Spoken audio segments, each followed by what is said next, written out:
Kel, you have 5. Okay. Thank you, Minister, for being here again. Minister, I just want to share a little bit of personal background with you about me.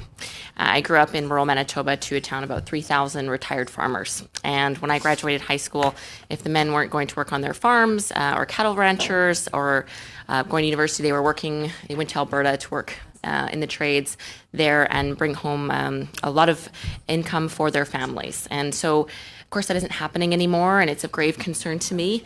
But also, my fiance, he works for Manitoba Hydro. Many men I grew up with went on to work with Manitoba Hydro. So, Minister, I wanted to ask you about some troubling remarks concerning the gender-based analysis by the Prime Minister in Argentina and the G20. He mentioned, and I quote, "What does a gender lens have to do with building this new highway or this new pipeline or something? There are gender impacts when you bring construction workers into a rural area. There are social impacts because they're mostly male construction workers." So now you can understand, particularly for me, as my fiance is one of those guys who goes into rural areas, and I know many of them in my riding as well. We have many men and women in the trades that go into these rural areas away from their families. They used to go to Alberta. They no longer have that opportunity.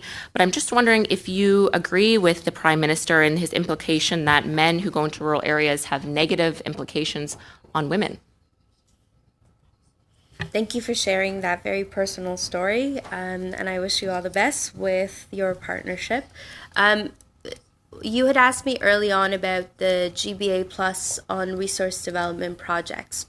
One of the things that we take into consideration now, and especially with the new Impact Assessment Act that was passed last year in the House of Commons, is the calls for justice that came from the inquiry around missing and murdered Indigenous women and girls.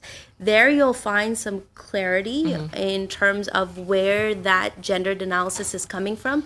The Prime Minister made his remarks based on facts, and we also know that those men who go into those isolated communities experience their own challenges, and part of GBA Plus is recognizing those challenges for all genders, not just women, and working to address them. So do you feel that the impact with men working in rural areas, building the infrastructure of our country, do you feel that the negative impacts of that you're talking about exceed the positive impacts, and is that why your government isn't wanting to support projects like Tech Frontier or other energy sector projects? So the premise of that question I disagree with, because we have moved Do the forward negative impacts with outweigh the resource positive development impacts projects of men working in rural areas? And we have to ensure that the You're positive speaking around the question a benefit. little bit, Okay, Minister. one moment.